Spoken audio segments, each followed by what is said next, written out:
Alhamdulillahirabbil alamin. Allahumma shalli ala Muhammad wa ala alihi wa ashabihi ajma'in wa man tabi'ahum bi ihsani ila yaumiddin. Rabbi shrah li sadri wa yassir li amri wa hlul 'uqdatam min lisani yafqahu qawli. Bapak Ibu jamaah sholat subuh Masjid As-Salam, insyaallah semua yang istiqomah memakmurkan masjid pagi hari ini dirahmati hidupnya oleh Allah, diberkahi dan dimuliakan oleh Allah Subhanahu wa taala baik di dunia maupun di akhirat kelak. Amin ya rabbal alamin. Kita bersyukur kepada Allah, pagi hari ini kita masih bisa istiqomah. Dan mari tetap istiqomah hingga akhir hayat kita,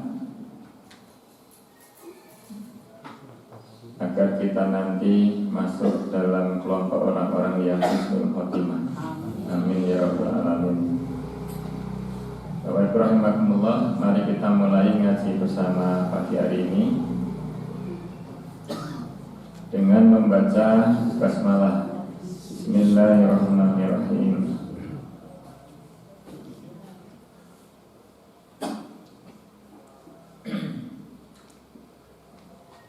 Saat ini kita berada di penghujung bulan Sya'ban 1444 Hijriah. Insyaallah Ahad, Senin, Selasa, Rabu 4 hari lagi kita sudah memasuki bulan Ramadan 1444 Hijriah. Semua umat Islam di seluruh dunia sepakat bahwa Ramadan tahun ini dimulai tanggal 1 Ramadan. Sepakat nggih? Idul Fitri 1 Syawal pun sepakat nih. Kalau nggak sepakat berarti bukan orang Islam. Itu Islamnya kawin. Rabbi rahimakumullah.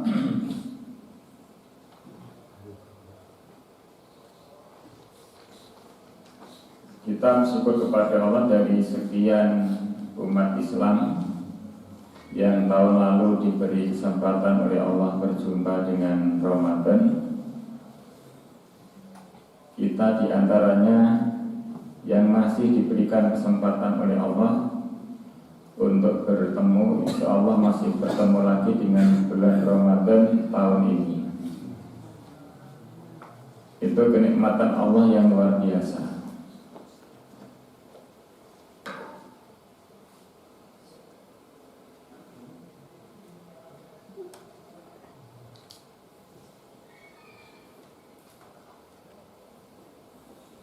Mengapa itu kenikmatan yang luar biasa Bapak Ibu? Yang pertama, orang yang bertambah usianya dan usia itu digunakan untuk menambah amal kebaikan, maka akan menambah kemuliaannya di sisi Allah Subhanahu wa taala. Sekali lagi, orang yang diberi kesempatan oleh Allah bertambah usianya, kemudian dimanfaatkan untuk berbuat kebaikan, maka akan menambah kemuliaannya di sisi Allah. Ada sebuah kisah begini Bapak Ibu. Kisah ini disampaikan oleh sahabat Tolha, yang beliau mengisahkan dulu itu ada dua orang laki-laki dari Bali, bukan Bali Bing atau Bali Indonesia, yang menghadap Nabi Shallallahu Alaihi Wasallam. Kemudian dua orang ini masuk Islam.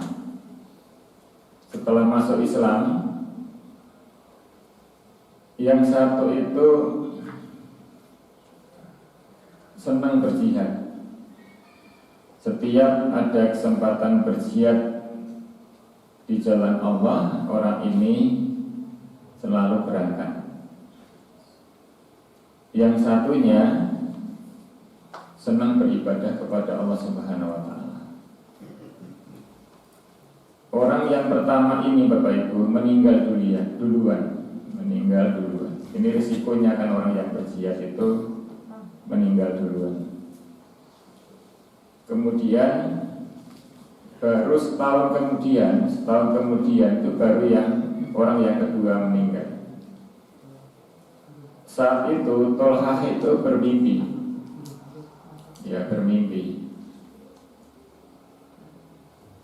Berada di depan pintu surga. Mimpinya itu berada di depan pintu surga dan berdiri di tengah-tengah dua orang yang sudah meninggal ini.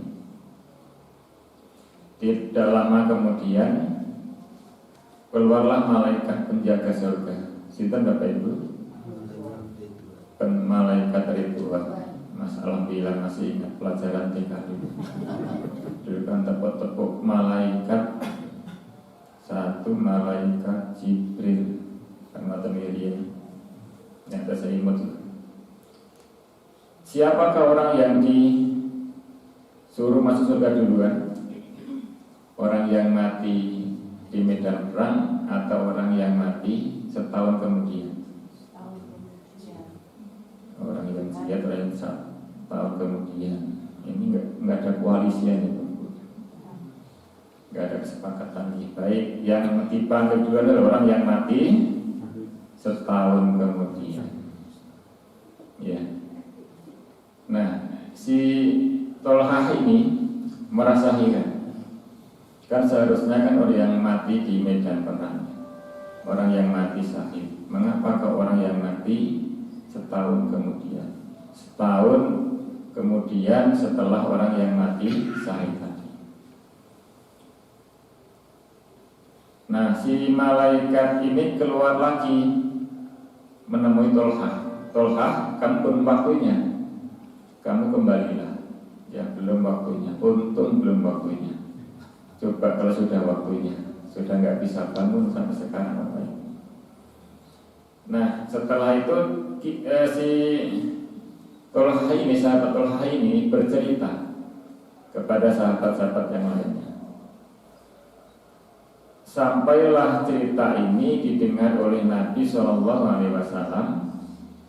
Kemudian beliau menjelaskan mengapa orang yang meninggal setahun setelah orang yang mati syahid ini yang masuk surga duluan dibandingkan dengan orang yang mati syahid. Bapak Ibu rahimakumullah, Nabi kemudian bertanya kepada sahabat-sahabatnya, apakah orang yang mati setahun kemudian itu selama 1 tahun menunaikan ibadah sholat? Iya ya Rasulullah. Apakah orang yang mati setahun kemudian selama setahun itu orang itu membaca Al-Quran? Iya. Apakah orang yang mati setahun kemudian juga bertemu dengan bulan Ramadan? Iya, bertemu dengan Ramadan dan menunaikan ibadah di bulan Ramadan, memperbanyak amal ibadah di bulan Ramadan.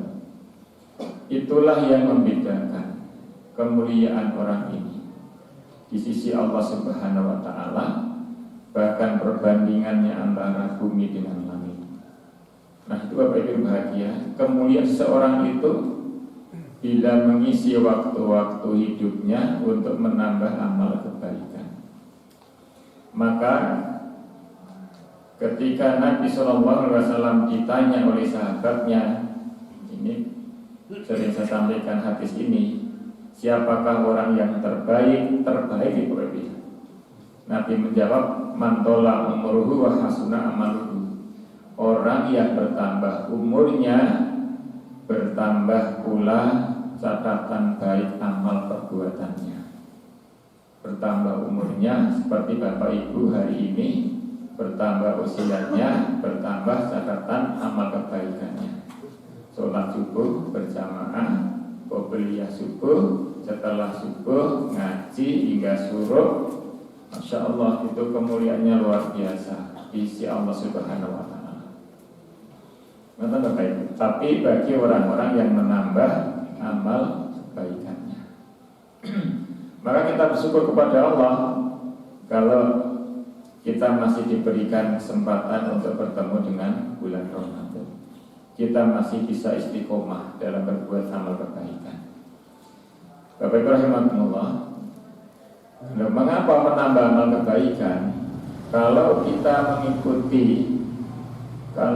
mengikuti kehidupannya para nabi dan rasul terdahulu, mereka itu bersyukur kepada Allah dengan cara menambah atau mengisi atau melakukan amal perbuatan, menambah amal kebaikannya.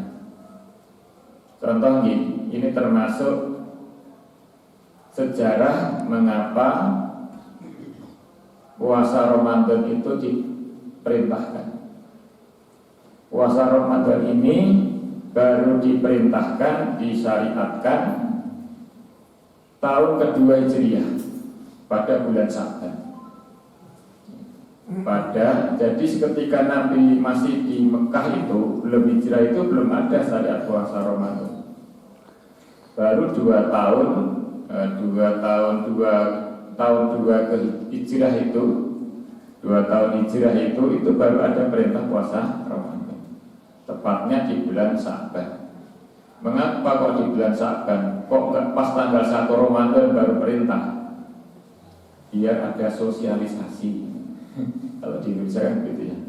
Biar ada sosialisasi, biar ada persiapan bagi umat Islam untuk menunaikan ibadah puasa Ramadan. Contohnya Bapak Ibu, Nabi Musa alaihissalam. Nabi Muhammad itu ketika setelah hijrah ke Madinah, itu kan melihat orang-orang Yahudi itu sedang berpuasa. Di Madinah itu kan seperti di Indonesia awal-awalnya Nabi hijrah itu, di mana agama itu juga macam-macam. Ada yang Yahudi, ada yang Nasrani, ada yang Majusi, ada yang musyrik seperti orang Mekah yang menyembah berhala, ada yang Muslim tapi nggak ada yang Hindu Buddha, nggak ada. Konghucu juga nggak ada. Itu baru ada di Indonesia dan di India. Bapak Ibrahim rahimahullah. Nah, Nabi itu ketika melihat orang-orang Yahudi sedang berpuasa, Nabi bertanya, "Wahai saudaraku Yahudi, kamu sedang mengerjakan apa?" "Saya sedang berpuasa ya Muhammad," karena orang-orang Yahudi belum menganggap Nabi Muhammad sebagai Rasulullah. Maka dipanggil bukan ya Rasulullah, bukan begitu, tapi dipanggil namanya ya Muhammad. "Mengapa kamu berpuasa? Puasa apa itu?" Orang-orang Yahudi menjawab, "Puasa Asyura." "Mengapa kamu puasa Asyura?" Orang-orang Yahudi kemudian menjelaskan, karena dulu Nabi Musa alaihissalam itu dan para pengikut-pengikutnya, umatnya itu diselamatkan oleh Allah Subhanahu wa Ta'ala dari raja Sinten Bu? Raja yang hidup di zaman Nabi Musa Sinten Bu? Nah, Raja Fir'aun itu sudah lulus dengan Bu. Raja Fir'aun. Fir'aun itu kan orang yang hobi membunuh. Itu membunuh. Gak di Indonesia saja. Raja Fir'aun adalah raja yang hobi membunuh. Kalau Fir'aun itu melihat seseorang yang gak dilihat, Fir'aun itu gak senang dengan potongan rambutnya. Bukan rambutnya yang dipotong, lehernya yang dipotong. Aku gak senang potongan rambut arah itu, potong sak lehernya. Nah gitu. Itu Fir'aun. Maka ketika Fir'aun itu bermimpi, ada seorang laki-laki Yahudi, bayi laki-laki, anak laki-laki yang mengambil mahkotanya. Mahkota itu topi kerajaan gitu. Jadi kan kalau nanti mirsani ketoprak Sanes ketoprak makanan, ketoprak Jawa Tengah nggih, Jogja niku wonten ketoprak. Ketoprak niku menawi raja nggih, rajanipun niku mesti ndamel topi. Topi kerajaan niku rada dhuwur. Ngoten niku. Rada dhuwur. Nek boten jenengan mungkin tindak Jogja pas pertemuan kerajaan ini Sri Sultan ngagem mahkota niku. Topi kerajaan diambil sama anak kecil itu, padahal topi itu ada merupakan simbol kekuasaan, simbol kerajaan. Kalau ada lomba putri kecantikan, jurinya itu kan untuk menentukan siapa pemenangnya kan adalah orang yang disematkan topi mahkota tadi kan, siapa yang kepalanya disematkan mahkota putri kecantikan tadi terus menjadi pemenangnya. Artinya kalau mahkotanya si Fir'aun itu diambil, berarti besok akan ada lahir seorang laki-laki yang akan menggulingkan kekuasaannya Fir'aun. Penguasa paling takut Bapak Ibu kalau kekuasaannya itu diudik-udik, itu paling takut. Diudik-udik. Maka kalau bisa itu ada perpanjangan, bukan hanya sepak bola saja yang diperpanjang, kekuasaan juga bisa diperpanjang. Seperti saya itu kan ketua PCM diperpanjang 2 tahun karena COVID itu, karena COVID. Bapak Ibu rahimakumullah, kemudian lahirlah undang-undang Fir'aun tentang barang siapa yang melahirkan bayi laki-laki maka wajib dibunuh. Jadi kalau ada ibu-ibu yang hamil itu sudah dijaga Satpol PP itu. Lahir langsung diamplok, laki-laki diambil bayi itu dibanting di depannya ibunya dan dibunuh di depan ibunya itu. Itu kekejamnya Fir'aun. Untung kita lahir di zaman sekarang, bukan zaman Pak Jokowi, zaman sekarang. Sehingga alhamdulillah nggak dibanting ya bayi. Tapi rahimahullah. Nah, rencana Fir'aun dibandingkan dengan rencana Allah nggak ada apa-apanya, lebih kuat, lebih benar, lebih menang rencananya Allah daripada rencananya Fir'aun. Ibunya Musa, namanya siapa? Siapa yang masih ingat? Ibunya Musa, mamanya Musa siapa namanya? Mama Musa. Namanya Yukabat. Nah, kenapa kok Yukabat? Karena perempuan. Kalau laki-laki Mas Kabat. Namanya Yukabat. Itu melahirkan. Allah berikan ilham kepada Yukabat ini, ketika engkau melahirkan, lahirkanlah secara sembunyi-sembunyi, masukkan ke dalam peti, petinya ikat dengan tali, apungkan ke atas sungai, kemudian tali itu ikatkan ke dalam ke pohon supaya tidak hanyut. Nanti kalau kondisi aman, silakan putranya disusui. Tapi kalau kondisi tidak aman, potonglah tali itu biar peti itu hanyut. Ya, biar seperti itu, Masya Allah, unik Bapak Ibu, gak masuk akal. Ya karena akalnya manusia gak mampu untuk menelaah daripada rencananya Allah itu. Nah Bapak Ibu, ya singkat cerita, peti itu hanyut ditemukan oleh istrinya Fir'aun, namanya siapa Bu? Bu Fir'aun. Musolali. Bu Fir'aun namanya Bu Fir'aun itu Asia. Kemudian Asia bukan Aisyah ya, Asia. Kemudian dirawat sampai besar, terjadilah perselisihan antara Fir'aun dengan Musa itu, sehingga Musa dikejar mau dibunuh oleh Fir'aun dan bala tentaranya sampai ke Laut Merah.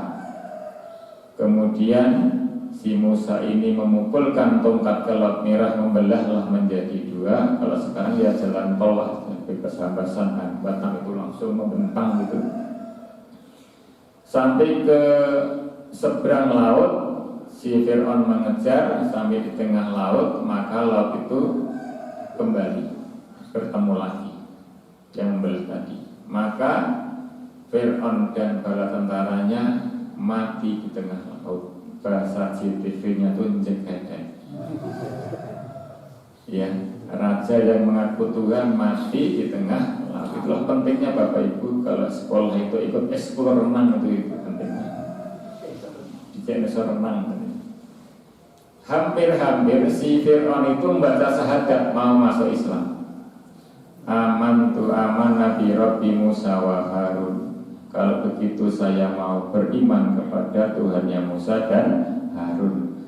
Baru sampai di tenggorokan ucapan itu, belum sampai terucap di mulut, ya Allah mencabut nyawanya. Tapi ini bahagia. Peristiwa itu terjadi pada tanggal 10 Muharram. Maka sebagai ungkapan ini yang penting di sini Bapak Ibu, sebagai ungkapan rasa syukur kepada Allah atas nikmat yang luar biasa itu, Nabi Musa dan memerintahkan umatnya agar mewajibkan umatnya agar setiap 10 Muharram menunaikan puasa yang disebut dengan puasa Asyura sebagai ungkapan rasa syukur. Ini Bapak Ibu ya, ini yang penting, sebagai ungkapan rasa syukur kepada Allah Subhanahu wa Ta'ala. Jadi Nabi dahulu begitu, kalau bersyukur itu meningkatkan amal ibadah. Bukan booking hotel untuk pesta, bukan semalam suntuk juga sampai nggak sholat subuh, itu bukan bersyukur. Nah, ketika mendapat jawaban seperti itu, Nabi Muhammad SAW itu kemudian bersabda begini, saya lebih berhak daripada kamu. Berhak nopo? Berhak berpuasa Asyura, mengikuti apa yang diajarkan Nabi Musa alaihissalam. Sehingga Nabi Muhammad itu berpuasa setiap tanggal 10 Muharram dan mewajibkan ini. Awalnya puasa Asyura itu bagi umat Islam juga wajib, mewajibkan puasa setiap tanggal 10 Asyura, 10 Muharram. Nah, setelah melihat Nabi Muhammad dan umatnya itu puasa Bapak Ibu, orang-orang Yahudi itu mengolok-olok dari Muhammad, melok-melok, ya, bisa melok-melok, gak duwe ajaran kreativitas diri. Kalau bahasa saya begitu. Wes kiblat melok-melok, poso melok-melok, iso opo. Nah, kan waktu itu kan umat Islam tuh kiblatnya masih di Baitul Maqdis, ya, ke Masjidil Aqsa. Sholat itu dulu kalau menghadap ke Baitul ke Masjidil Aqsa, ke Baitul Maqdis Palestina, belum ke Masjidil Haram, ke Ka'bah. Karena diolok-olok orang Yahudi itulah kemudian Nabi Muhammad memohon kepada Allah, ya Allah, berikanlah kepada kami dan umat kami kiblat yang lebih baik daripada umat-umat terdahulu. Maka Allah kemudian menurunkan ayat yang bersama Nabi di surat Al-Baqarah 143, 144, 150. Di mana Allah merintahkan memindah kiblat dari Baitul Maqdis itu ke Masjidil Haram, ke Masjidil Haram. Nah, Bapak Ibu bahagia. Karena apa? Betul itu. Masjidil Haram adalah kiblat yang terbaik, tempat yang terbaik di muka bumi ini. Dan dari nabi-nabi yang ada, sejak Nabi Adam sampai Nabi Muhammad, hanya Nabi Muhammad saja yang lahir di dekat Masjidil Haram. Yang lainnya enggak ada. Yang lahirnya di dekat Masjidil Haram, tempat yang terbaik di muka bumi. Nanti kalau Bapak Ibu tindak umroh atau haji, nginapnya di Tower Zam-Zam, ya, hotel yang atasnya ada jamnya, tengahnya hotel, ini sore mall, dan dengan medal belok kanan lewat depannya Istana Raja itu yang ada eskalator, naik sedikit ada pelataran, kemudian jalan lagi, di sana ada keran untuk mengisi air Zam-Zam dengan ngaswat jigen ya. Terus naik lagi ada bangunan nggak begitu besar, catnya kuning. Itulah rumah kelahirannya Nabi ya, yang sekarang digunakan untuk perpustakaan. Ya, dengan ke selatan sedikit ya, ke samping keluar sedikit nanti ada toilet. Itu dulu rumahnya Abu Lahab, digunakan toilet. Bapak Ibu rahimahumullah, pun jadi penasaran jangan tidak begitu. Tapi kalau jamaah haji itu nanti lewatnya di pelataran itu ya, turun dari terminal bis terus masuk di pelataran masjid. Nanti oleh kanan itu nanti ada agak di atas itu ada rumah yang catnya kuning. Itu adalah rumah ketika Nabi dilahirkan. Bapak Ibu rahimahumullah, kemudian Allah Subhanahu wa taala mensyariatkan, ya Allah, kata Nabi, berikanlah kami ajaran puasa yang puasa itu lebih baik daripada puasa umat-umat terdahulu. Ya, lebih baik daripada puasa umat-umat terdahulu. Maka Allah kemudian menurunkan syariat puasa Ramadan surat Al-Baqarah, ini satu paket nih, 183 sampai 187. Itu maka sejak itulah puasa Ramadan itu disyariatkan kepada Nabi Muhammad dan kepada umat Nabi Muhammad SAW. Dan perintah puasa Ramadan itu pada tahun kedua Hijriyah di bulan Sa'ban. Ngoten Bapak Ibu, ceritanya ngoten, puasa Ramadan disyariatkan itu begitu. Kok dawaman Pak Masjid tak kait dawa jeneng kang dawa. Maka kita bersyukur kepada Allah. Coba sekarang, itu cara Nabi Musa bersyukur ya. Nabi Muhammad bersyukur bagaimana ketika Nabi Muhammad bersyukur itu? Nabi Muhammad itu kan puasa setiap hari Senin. Ketika ditanya, ya Rasulullah, kan mengapa Nabi berpuasa pada hari Senin, setiap hari Senin? Apa jawabnya Nabi Bapak Ibu? Karena saya dilahirkan pada hari Senin. Sebagai ungkapan rasa syukur kepada Allah, saya setiap hari Senin berpuasa.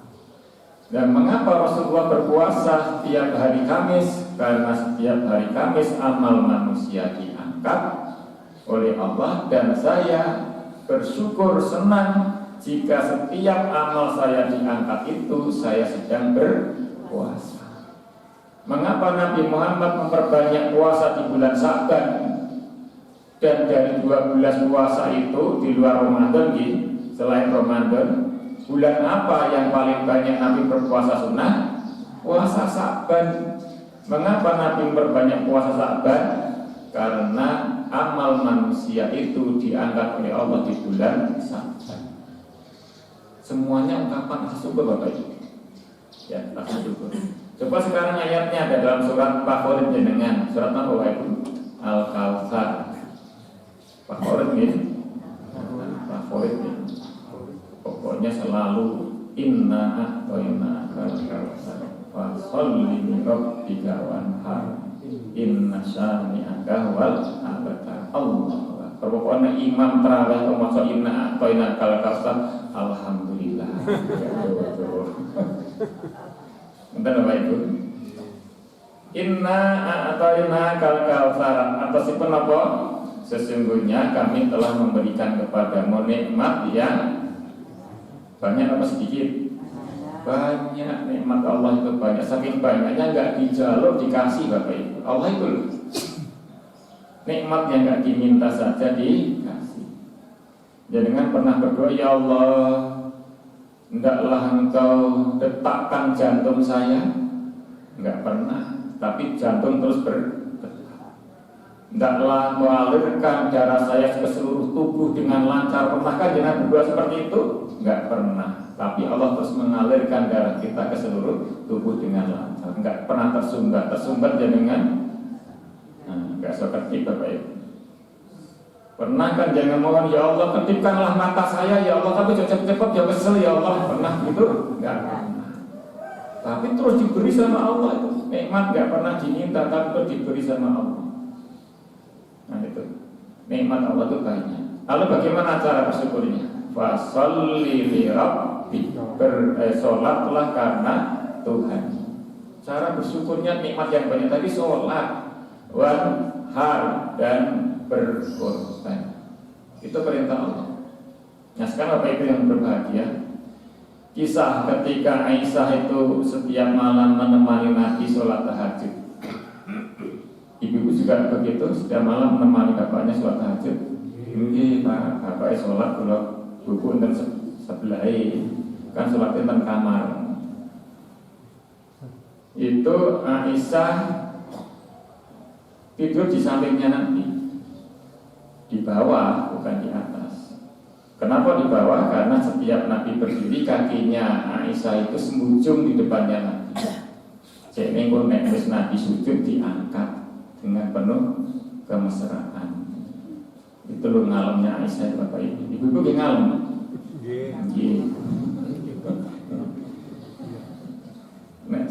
Nek Nabi badhe sujud diangkat di pinggirno sikile. Mungkin Nabi berdiri lagi balik semujung melih. Nek kalau tak tinggal pindah. Tak pindah kamar, jadi enggak bolak-balik ngangkat sikil. Salah cangkel kan sikile. Bukan guyon Bapak Ibu. Aisyah itu kemudian menceritakan melihat kakinya Nabi itu bengkak. Ini kan sering saya sampaikan. Nah ketika Nabi ditanya, ya Rasulullah, mengapa Nabi sholat tahajud sampai kakinya bengkak? Bukankah Nabi sudah dijamin masuk surga, dijamin selamat dari neraka, dia ampuni semua dosa-dosanya yang lalu dan yang akan datang? Mengapa Rasulullah masuk sholat kakinya sampai bengkak-bengkak? Jawabnya Nabi kan, saya pendek singkat, afala akuna abdan syakuran. Tidak bolehkah saya menjadi hamba Allah yang bersyukur? Ternyata bersyukur Bapak.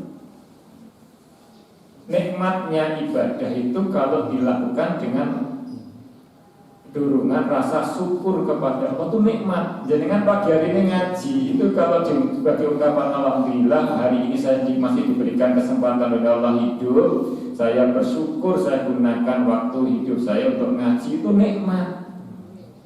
Daripada nanti aku nih nggak teko takokno, gak enak tak teko wis nggak apa-apa turun masjid daripada ditakokno, itu kan nggak bersyukur karena sungkanisme.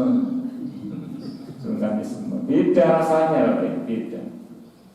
Nah bersyukur, beribadah itu motivasinya 3. 1, ibadatul abdi, ibadah karena terpaksa, seperti seorang budak, seorang hamba. Budak itu bekerja sregep kalau ada majikannya. Siap bos, ya? Siap bos. Bapak Ibu ingin dipanggil bos, gampang. Parkir beda berapa? 2.000. Jangan kasih 50.000. Tusuk, gak usah tusuk. Makasih bos, makasih bos. Langsung ganti bos, Bapak Ibu. Saya kerja ganti bos. Itu Bapak Ibu ya.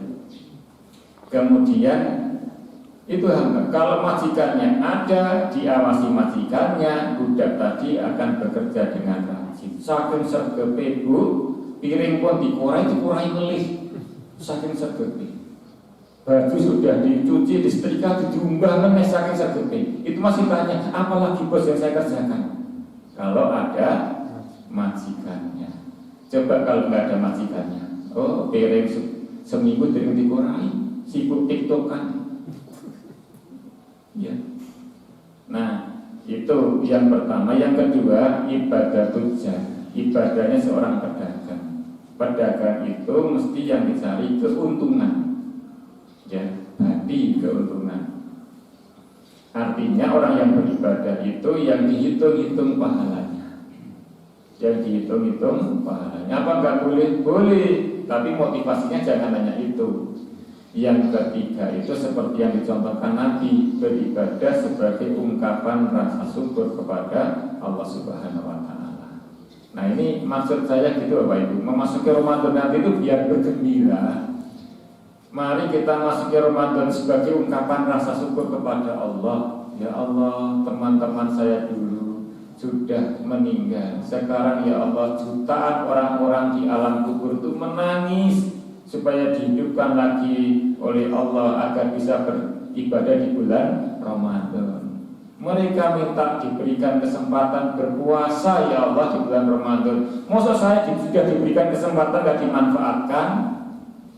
Kata Bapak Ibu, sing wis mati niku minta diberikan kesempatan beribadah. Masa kita sudah diberikan kesempatan seperti ini gak beribadah? Ini yang menjadi pertanyaan.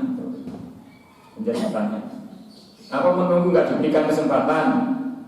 Monggo dengan menunggu takwian yang malaikat sinten niku sing bagian nyebutnya beliau niku Israel kemaruk Pak Bambang kaya duwe-duwe grup Israel. Baik Bapak Ibu, sekarang kurang 2 menit kita kaji fikih puasa. Kaya gak mungkin. Berilmu sebelum beramal, judulnya saja berilmu sebelum beramal. Ini pengertiannya.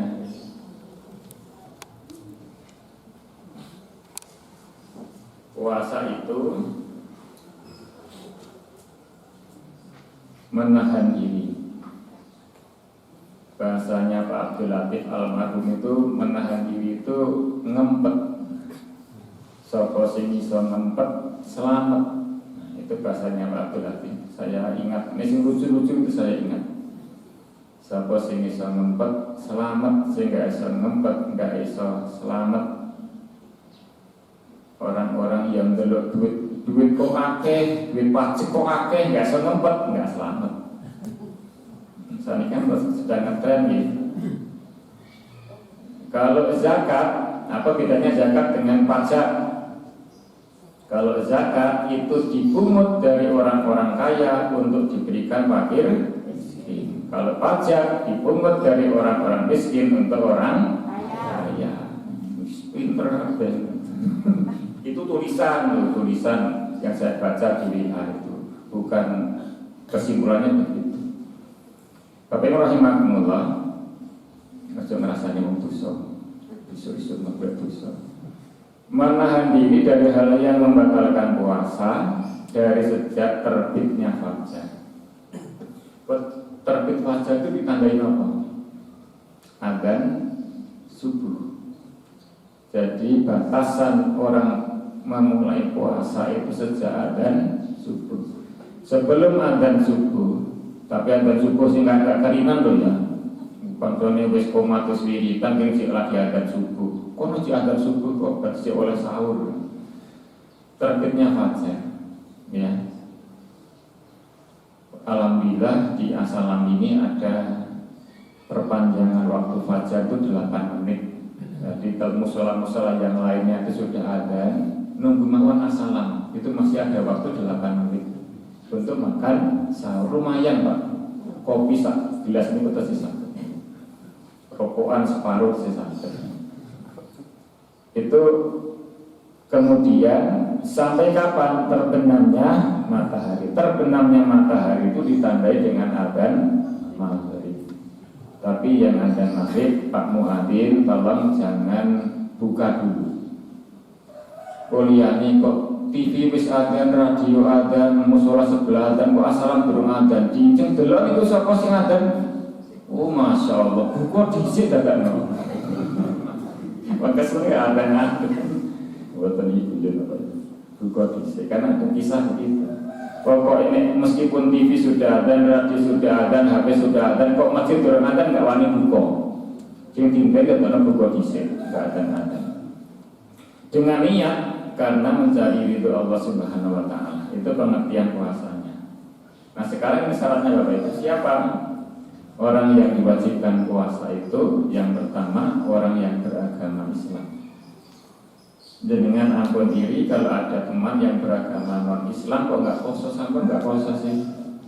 Aku juga Islam kok. Nah gitu. Apakah semua orang Islam itu wajib berpuasa? Benar dan dari benar. Yang pun jenengan tidak sempat. Kurang 1 menit.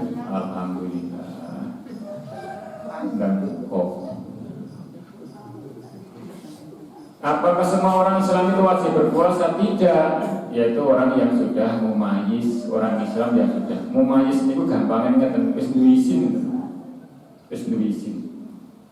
Ente dengan kagungan putra cilik patangi turu langsung melayu ning ngarep omah terus cur itik. Nah itu jangan diperintahkan puasa belum mumayyiz, orang izin kok. Bisa saja di depan rumah. Pinggir embung delok wong gak izin belas. Itu belum mumayyiz. Mari atus dari kamar mandi, di keluar kamar mandi gak gawe baju kok melayu. Nah itu belum mumayyiz. Artinya yang sudah bisa membedakan mana yang baik dan mana yang buruk itu mumayyiz. Dan orang yang sudah mumayyiz itu tandanya sudah balik, sudah dewasa dan akil, sudah berakal. Kalau sudah meskipun sudah berdewasa, tapi kalau tidak berakal, orang itu tidak wajib berpuasa. Kalau orang yang berakal itu nggak tentu tertawa itu mencari teman, itu berakal. Tapi kalau orang yang nggak berakal itu nggak ada konconya punya diri. Nah itu bedanya begitu. Dengan buyu cik boleh konco, nah berarti masih berakal. Nah nggak ada konconya kok punya diri. Wayai keweneng lawang Pak Kiumas terus nanti belok kiri jalan itu ada rumah sakit namanya RSC. Banyak saudara-saudara saya sering ke sana Pak. Saya sering sana. Bukan periksa, bukan Bapak pengobati tadi. Saudara saya banyak yang kerja di sana. Ada 4 atau 5. Jadi nanti kalau saya ke sana malah izin ketemu dulu diri. Yang ketiga itu kuat berpuasa. Apakah ada orang yang tidak kuat berpuasa? Ada orang yang sakit. Kita mari dan orang jika kamu sakit. Nah sakit di sini di Al-Quran kan nggak jelaskan sakit apa ya Allah, nggak disebutkan sakit apa. Kemudian para ulama menjelaskan yang disebut sakit di sini adalah jika sakit. Orang yang sudah sakit tadi berpuasa, sakitnya bertambah parah.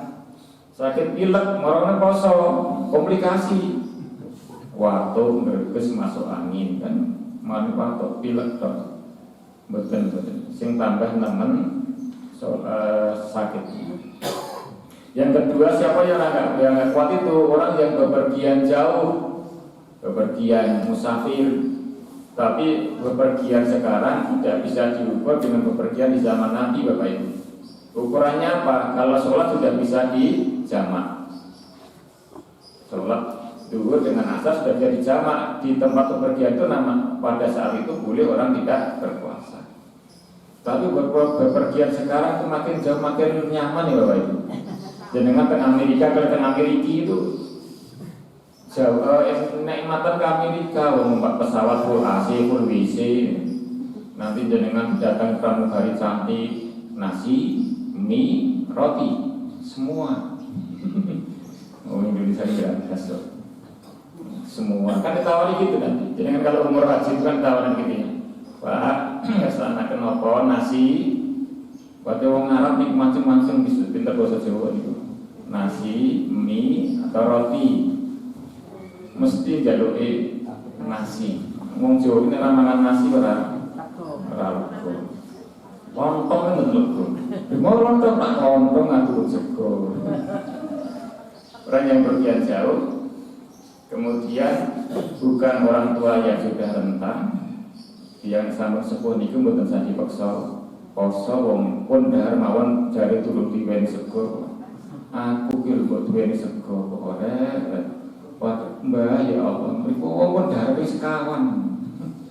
Jadi turut diwenehi sego. Ibu hamil, ibu yang sedang melahirkan, menyusui, itu orang yang tua. Orang yang tidak mampu, maka orang yang tidak mampu berpuasa. Suci dari haid dan nifas. Ibu-ibu yang masih subur, puasa kurang 5 menit, haid. Itu ya Allah, kurang 5 menit ya Allah. Jangan gak ada utang pinten Bu? 5 menit. Enak, kesedino iku jenengan diutang. Nah, nonton Bapak Ibu, terus apa? Betul jenengan pas sebelah pendel jam pulau bisa kan jam karena kontermas. Dan selanjutnya Bapak Ibu, kalau kita bahas ini ada rukun puasa, ada niat, ada imsak atau menahan diri, ada hal sunnah-sunnah yang lebih baik dikerjakan selama bulan Ramadan. Ini sunnah-sunnahnya. Dan nanti ada hal yang membatalkan puasa Ramadan. Yang penting judulnya sudah saya sampaikan meskipun belum saya jelaskan. Saya atas nama pribadi mohon maaf Bapak pimpinan cabang, mohon maaf yang sebesar-besarnya kepada Bapak Ibu jamaah Masjid As-Salam jika ada tutur kata sikap saya yang kurang berkenan. Selamat menunaikan ibadah puasa Ramadan tahun 1444 Hijriah. Semoga Allah Subhanahu wa taala memberikan taufik hidayah, kekuatan jasmani rohani, kuat lahir batin sehingga bisa menunaikan ibadah puasa Ramadan tahun ini lebih baik daripada tahun-tahun sebelumnya. Amin. Amin ya rabbal alamin. Kita tutup dengan doa kafaratul majlis. Subhanakallahumma bihamdika asyhadu an la ilaha illa anta astaghfiruka wa atubu ilaik. Assalamualaikum warahmatullahi wabarakatuh.